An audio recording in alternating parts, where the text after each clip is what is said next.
Good morning students, मैं यश Husaini BSc first year की physics class में आपका स्वागत करता हूं।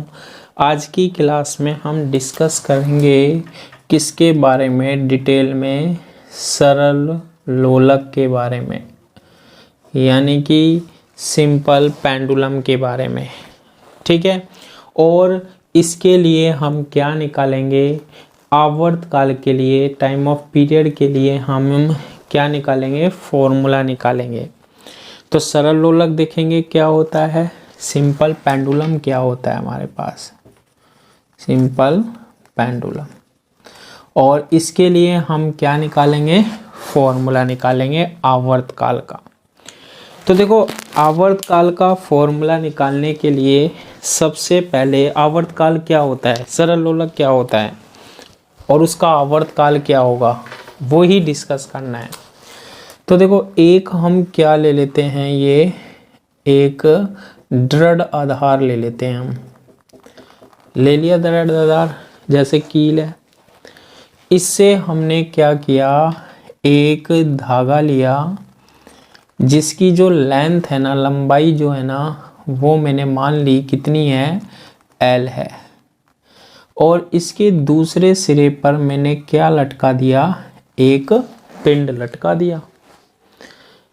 दिया। ये जो व्यवस्था हो गई ना हमारे पास, वो कौन सी व्यवस्था है, सरल लोलक की व्यवस्था है। ठीक है, कौन सी व्यवस्था है हमारे पास, सरल लोलक की।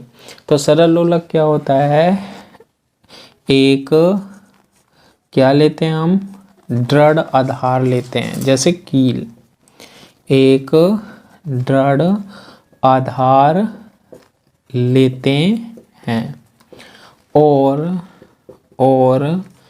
इससे क्या, एक धागा बांधकर, ठीक है, क्या बांध दिया हमने, धागा बांधकर, ये धागा बांध दिया। दूसरे सिरे पर एक क्या लटका देते हैं, पिंड, बहुत छोटा पिंड लटका देते हैं। सिंपल परिभाषा बता रहा हूँ हम समझने के लिए। इस व्यवस्था को क्या कहते हैं हम, सरल लोलक कहते हैं। इस व्यवस्था को हम बोलते हैं सरल लोलक कहते हैं। ठीक है, तो ये दृढ़ आधार हो गया, ये धागा हो गया, जिसकी लंबाई कितनी ली हमने, L ले ली, और इस पर हमने m द्रव्यमान का एक पिंड लटका दिया। पिंड का जो द्रव्यमान है ना, वो कितना है हमारे पास, m है। क्लियर है इस बात पर, ठीक है। अब अगर हम इसको यहाँ से, मैं मान लो यहाँ पर ले आया, ठीक है, यहाँ ले आया, ये ऐसे यहाँ गया।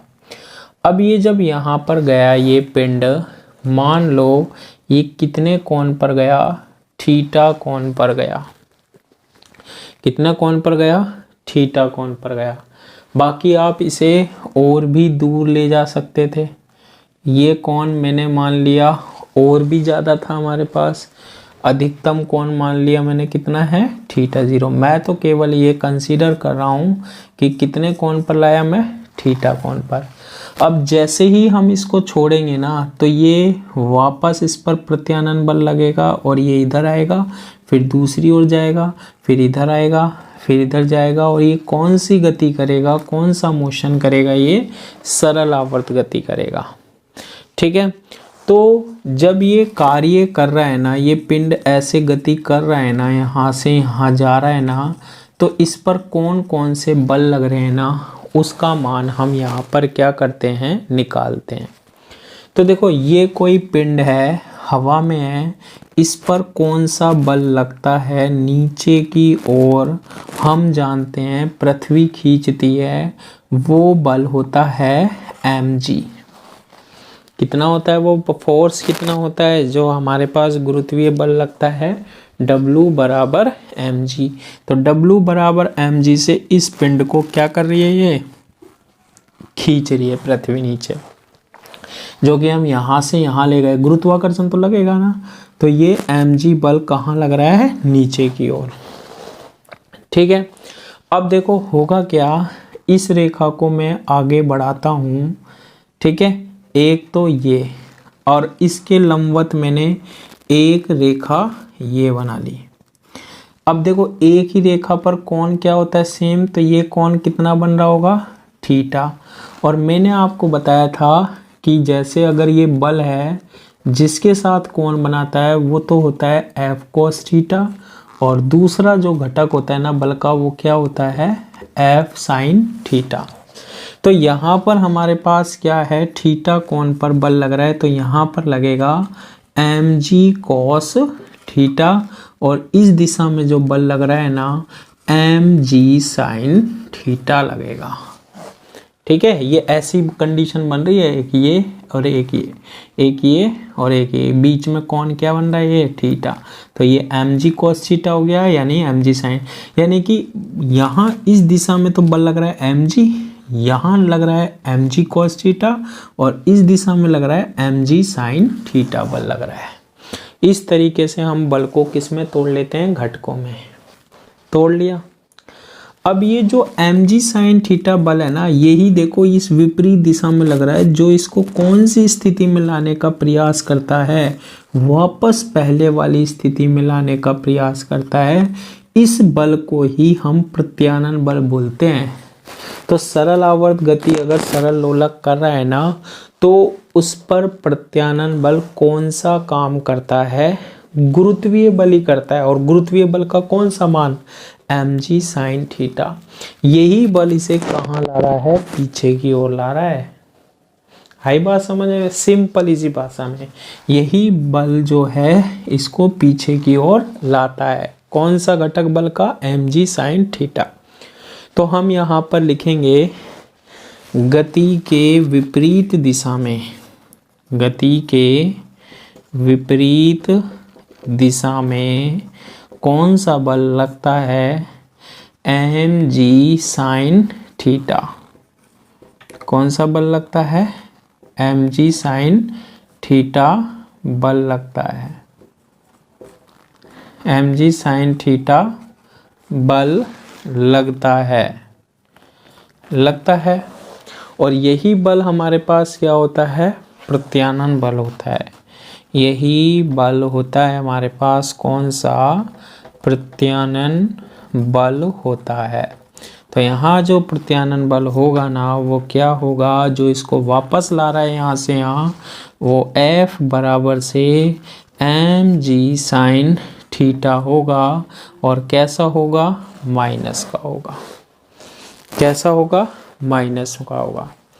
अब देखो यहाँ पर जब आप इतनी चीज़ें निकाल लोगे ना, तो आप क्या निकाल सकते हो, बल आघूर्ण निकाल सकते हो। और बल आघूर्ण को हम किससे व्यक्त करते हैं, टो से। बल आघूर्ण को किससे व्यक्त करते हैं, टो से। तो बल आघूर्ण जो होता है ना, वो बल इंटू क्या होती है, लंबवत दूरी होती है। बल आघूर्ण क्या होता है, बल इंटू लंबवत दूरी। तो देखो बल तो ये लग रहा है, ये क्या, एम जी साइन थीटा, और लंबवत दूरी ये धागे की लंबाई कितनी है, एल ही है। बल तो ये लग रहा है dash dash dash M G sine theta, और धागे की लंबाई ये एल है, तो ये भी कितनी होगी हमारे पास, यहाँ तक एल ही होगी। तो बल आघूर्ण निकाल सकते हैं, tau is equal to minus M G sine theta into क्या, एल। तो जब भी ऐसी कंडीशन बन जाए घूमने जैसी, तो वहाँ पर बल आघूर्ण बन जाता है। तो टो बराबर से minus M G sine theta into L बन जाएगा। और यहाँ से हम लिख सकते हैं tau is equal to minus M G L sine theta, और इसको हम देते हैं इक्वेशन नंबर 1। ये किसका मान है हमारे पास, बल आघूर्ण का मान है। क्लियर है ये बात, बल आघूर्ण निकाल लिया। बल आघूर्ण का एक फॉर्मूला मैंने आपको प्रीवियस यूनिट में कराया था कि बल आघूर्ण टो बराबर से होता है आई इंटू एल्फा। आई क्या होता है हमारे पास, जड़त्व आघूर्ण, और अल्फा क्या होता है हमारे पास, कोणीय त्वरण होता है। अल्फा होता है कोणीय त्वरण और आई क्या होता है हमारे पास, जड़त्व आघूर्ण होता है। तो हम यहाँ पर क्या करते हैं, इस टो की जगह आई इंटू अल्फा रखते हैं और minus M G L into क्या आएगा हमारे पास, साइन थीटा। तो आई अल्फा बराबर से क्या आ जाएगा, minus M G L sine theta. कोणीय त्वरण, कोणीय त्वरण होता है हमारे पास क्या, अल्फा, और अल्फा क्या होता है, कोणीय विस्थापन में 2 बार परिवर्तन। अल्फा बराबर D square theta upon D T square, previous unit में भी लिखा है हमने कई जगह। अल्फा क्या होता है, D square theta upon D T square. तो हम लिख सकते हैं I D square theta upon D T square is equal to minus M G L into क्या, साइन थीटा। इतना बना लेंगे। इतना बनाने के बाद यहाँ एक फॉर्मूला और होता है आई का। आई क्या होता है, जड़त्व आघूर्ण। ठीक है, ये पिंड पर ये बल लग रहा है, हमारे पास लग रहा है। ये लंबाई दूरी कितनी है, एल है। तो इसका जड़त्व आघूर्ण क्या होगा, द्रव्यमान इंटू दूरी का स्क्वायर। जड़त्व आघूर्ण क्या लिख सकते हैं, एम इंटू क्या, एल स्क्वायर। जड़त्व आघूर्ण का फॉर्मूला क्या होता है, एम इंटू क्या, एल स्क्वायर के बराबर होता है। तो एम इंटू क्या, एल स्क्वायर। तो आई की वैल्यू क्या लिखेंगे, M into L square D square theta upon D T square is equal to minus M G L sine theta. तो एक एल से क्या कैंसिल हो जाएगा, एक एल कैंसिल हो जाएगा। हो गया एक एल से एक एल कैंसिल। अब देखो इतना हमने कैंसिल कर दिया तो हमारे पास ये क्या बनेगा, एक m से एक m कैंसिल हो जाएगा। तो ये बनेगा हमारे पास D square theta upon D T square is equal to minus G, ठीक है, अपॉन एल, और जी अपॉन क्या बन रहा है, एल बन रहा है, इंटू क्या बन रहा है, साइन थीटा। सिंपल इक्वेशन बन गई। अब इसको हम इक्वेशन इक्वल से पहले लेकर आएंगे। तो D square theta upon D T square plus G upon L equation से पहले आएगा। तो प्लस का हो जाएगा G upon L sine theta is equal to क्या आ जाएगा, 0 आ जाएगा। फिर इसमें हम एक प्रतिस्थापन करते हैं, ओमेगा 0 स्क्वायर किसके बराबर मानते हैं, जी अपॉन एल। ये जो जी और एल का अनुपात है ये ओमेगा 0 स्क्वायर के बराबर होता है, जो कि आवृत्ति होती है। ओमेगा 0 क्या होती है, आवृत्ति। इसकी आवृत्ति 1 सेकंड में कंपनों की संख्या जो बोलते थे हम, है ना। D square theta upon D T square plus omega 0 square sine theta किसके बराबर आ जाएगा, हमारे पास 0 के बराबर आ जाएगा। ठीक है, ये हमारे पास क्या बन जाएगी, इक्वेशन बन जाएगी। बस अब हमें इसका क्या करना है, सोल्व करना है। जो निकालने की चीज़ थी ना थोड़ी सी, वो तो हमने निकाल ली। जड़त्वाघूर्ण का फॉर्मूला, लंबाई कितनी है, देखो लंब दूरी l, तो जड़त्वाघूर्ण I बराबर क्या होगा, m, तो इसका द्रव्यमान होता है m, और लंब दूरी l, I बराबर m इंटू एल स्क्वायर हो गया। दूसरी बात, एक बाकी तो सीधा फॉर्मूला है हमारे पास।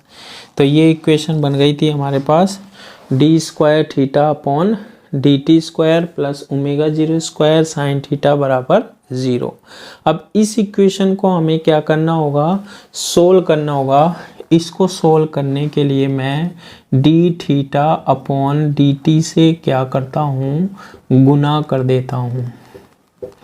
ठीक है, किससे गुना कर देते हैं हम इसको, D theta upon D T से गुना करने पर क्या बनेगी, देखो D theta upon D T, और फिर आ रहा है D square theta upon D T square, D square theta upon D T square, और फिर आ रहा है plus omega 0 square sine theta D theta upon D T is equal to क्या, 0।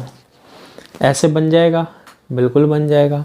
अब हमने पढ़ा है कि जो D theta upon D T होता है ना, वो ओमेगा के इक्वल होता है। कोणीय वेग, कोणीय वेग क्या होता है, कोणीय विस्थापन में समय के साथ परिवर्तन को कोणीय वेग। तो हम ओमेगा के रूप में चेंज करेंगे इसको। कैसे करेंगे, देखो D theta upon D T, और इसको लिखते हैं D upon D T into D theta upon D T, क्योंकि इसको इससे मल्टीप्लाई करो ये बन जाएगा, plus omega 0 square sine theta D theta upon D T is equal to 0। बन गया हमारे पास, बिल्कुल बन गया। इसको हम लिखते हैं ओमेगा, इसको लिखते हैं डी अपॉन डी टी, और D theta upon D T को हम लिखते हैं omega, D omega upon D T, plus omega 0 square. देखो साइन थीटा और आ रहा है थीटा में, अगर मैं इसको ओमेगा के लिए करूँगा ना तो फिर साइन थीटा अकेला रह जाएगा। तो ये वाला जो टर्म है ना, वैसे भी मैं इसको अगर इक्वल के बाद में ले जाऊँ तो अलग बन जाएगी ना थीटा थीटा की। इसमें अभी प्रतिस्थापन नहीं कर रहा हूँ मैं, ओमेगा 0 स्क्वायर साइन थीटा, इसको D theta upon D T is equal to 0 के क्या रख रहा हूँ मैं, इक्वल रख रहा हूँ, ताकि सोल्व करना क्या हो जाए, आसान हो जाए। ठीक है, अब देखो डी टी इसमें से भी है और डी टी क्या है, इसमें भी है, कैंसिल कर देता हूँ, क्या बनेगा, omega into D omega plus omega 0 square sine theta into D theta बराबर 0। इसलिए मैंने नहीं हटाया, ताकि एक थीटा की इक्वेशन बन जाए और एक किसकी बन जाए हमारे पास, डी ओमेगा की बन जाए। मैं कह रहा हूँ मैकेनिक्स में आपके ज़्यादातर क्या है, डेरिवेशन है, बस ऐसे ही सोल्व करने होंगे। ठीक है, अब इसका हम क्या करते हैं, समाकलन करने पर, समाकलन करने पर इसका हम क्या करेंगे, समाकलन करेंगे। करो, ये डी ओमेगा है ना, तो ओमेगा का क्या होता है, एक्स की पावर n प्लस 1 से करो, ओमेगा स्क्वायर अपॉन 2, एक्स की power n is equal to X की power n plus 1 upon n plus 1 से कर लो। ओमेगा का होगा, डी ओमेगा लग रहा है इसलिए, प्लस अब ये है ओमेगा 0 स्क्वायर साइन थीटा और डी थीटा। यहाँ डी थीटा है तो समाकलन किसका होगा, थीटा के रिस्पेक्ट में होगा, है ना। तो क्या होगा, देखो साइन थीटा का जो समाकलन होता है ना, वो होता है ओमेगा 0 स्क्वायर, तो कांस्टेंट है, साइन थीटा का होता है क्या, कॉस थीटा होता है। हो गया समाकलन, और ये किसके बराबर आ जाएगा, ए के। ए के बराबर क्यों लिखा, क्योंकि ये अनिश्चित समाकलन है, इसमें क्या नहीं है, लिमिट नहीं है, और जब भी लिमिट नहीं होती है तो फिर हम नियतांक जोड़ देते हैं। तो बराबर के बाद मैंने क्या लगा दिया, एक नियतांक। समाकलन कर लोगे ना, समाकलन का चिन्ह भी लगा सकते थे, हमने नहीं लगाया, सीधा कर दिया ओमेगा का omega square upon 2, sine theta का माइनस कॉस थीटा, और ओमेगा 0 स्क्वायर बराबर 0 आता, लेकिन हमने क्या लगा दिया, ए लगा दिया। ए क्यों लगाया है, क्योंकि ये अनिश्चित समाकलन है, लिमिट नहीं है इसमें, इसलिए हमने लगा दिया, और इसको हमने दे दी इक्वेशन नंबर 1।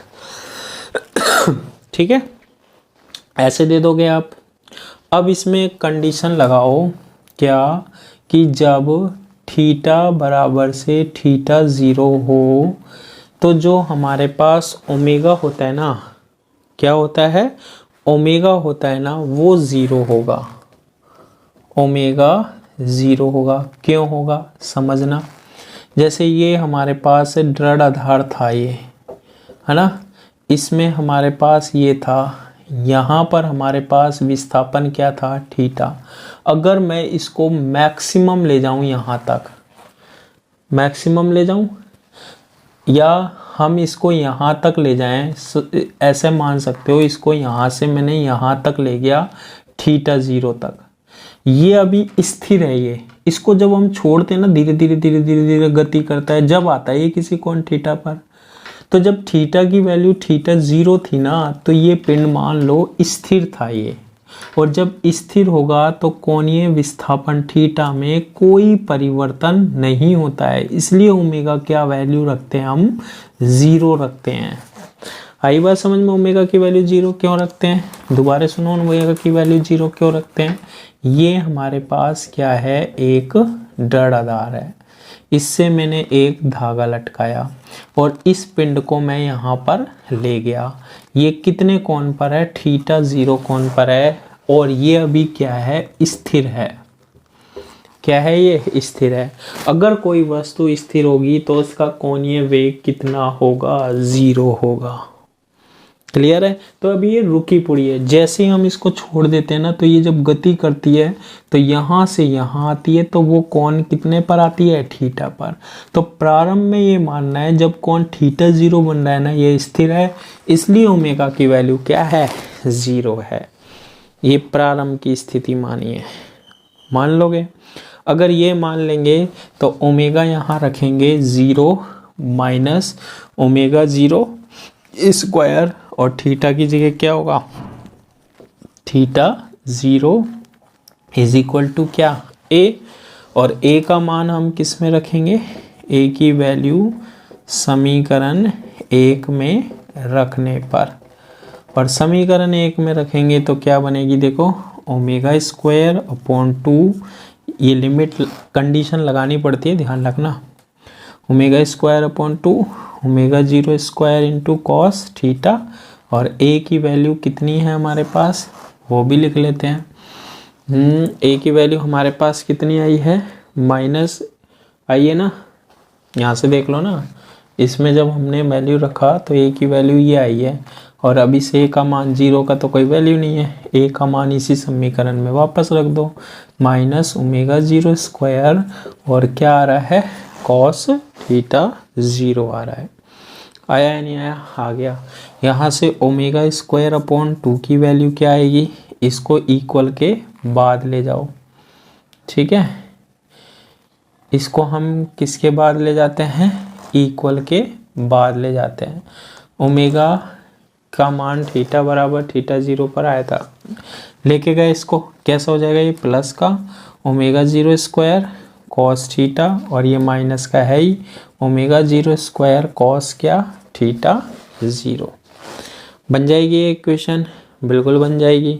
अब इसको और कैसे सोल्व कर सकते हैं हम, देखो ओमेगा स्क्वायर अपॉन 2, इन दोनों में से क्या कॉमन आ रहा है, ओमेगा 0 स्क्वायर, तो ये बनेगा कोस थीटा माइनस क्या, cos theta 0।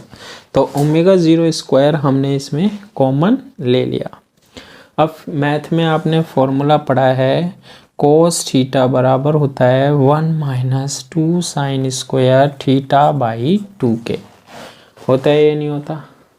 Cos theta is equal to क्या होता है, 1 minus 2 sine square theta by 2 के, तो इसको हम लिखेंगे ओमेगा स्क्वायर अपॉन 2, ये बन रहा है हमारे पास ओमेगा 0 स्क्वायर कॉस थीटा की value 1 minus 2 sine square theta by 2, यहाँ नेगेटिव साइन है, अब थीटा 0, थीटा की जगह थीटा 0, तो ये बनेगा 1, लेकिन नेगेटिव से गुना हो रहा है, ये plus 2 sine square theta 0 by 2। तो ऐसे करने पर 1 से क्या कैंसिल हो गया, 1 कैंसिल हो गया, omega square upon 2 is equal to, ये है हमारे पास देखो 2 इंटू, ये दोनों में से 2 कॉमन आ रहा है, तो 2 मैंने बाहर लिख लिया, 2 ओमेगा 0 स्क्वायर, प्लस वाले को मैं पहले लिख लेता हूँ, यानी कि साइन स्क्वायर थीटा 0.2 को तो हमने पहले लिख लिया, और माइनस वाले को हम बाद में लिख लेते हैं, यानी कि साइन स्क्वायर थीटा बाई 2 को हमने क्या लिख लिया, बाद में लिख लिया। तो इस तरीके से हमारे पास किसकी वैल्यू आ गई, ओमेगा स्क्वायर अपॉन 2 की वैल्यू आ गई। कितनी आ गई ओमेगा स्क्वायर अपॉन 2 की value, 2 omega 0 square sign square theta 0 by 2 minus sine square theta by 2। यहाँ से हम ओमेगा स्क्वायर की क्या निकाल सकते हैं, वैल्यू निकाल सकते हैं, ये 2 यहाँ मल्टीप्लाई हो जाएगा, तो कितना बनेगा 4 ओमेगा 0 स्क्वायर, 2 इधर मल्टीप्लाई हुआ 4 omega 0 square into sine square theta 0.2 minus sine square theta by 2। तो ये किसकी वैल्यू आ गई हमारे पास? ओमेगा स्क्वायर की वैल्यू आ गई। ओमेगा की वैल्यू चाहिए तो रूट ले लो, 2 आ जाएगा, ओमेगा 0 आ जाएगा और ये आएगा हमारे पास रूट क्या? Sign square theta 0.2 minus sine square theta by 2 के रूप में। ये किसकी वैल्यू आ गई हमारे पास? ओमेगा की वैल्यू बन जाएगी। इतना बना लो तो ओमेगा की जगह वापस से हम लिख देते हैं D theta upon D T 2 omega 0 into root sine square theta 0.2 minus sine square theta by 2। Omega क्या होता है? D theta upon D T. कोणीय विस्थापन में समय के साथ परिवर्तन को क्या कहते हैं हम? कोणीय वेग कहते हैं। तो किसका मान निकल जाएगा हमारे पास? ओमेगा का मान निकलेगा, जिसकी जगह हम D theta upon D T रख देंगे। इसके बाद इसका जो सॉल्यूशन है ना, वो हम नेक्स्ट क्लास में करेंगे। बहुत बड़ा सॉल्यूशन है, ठीक है। तो आज की क्लास के लिए इतना ही। Thank you.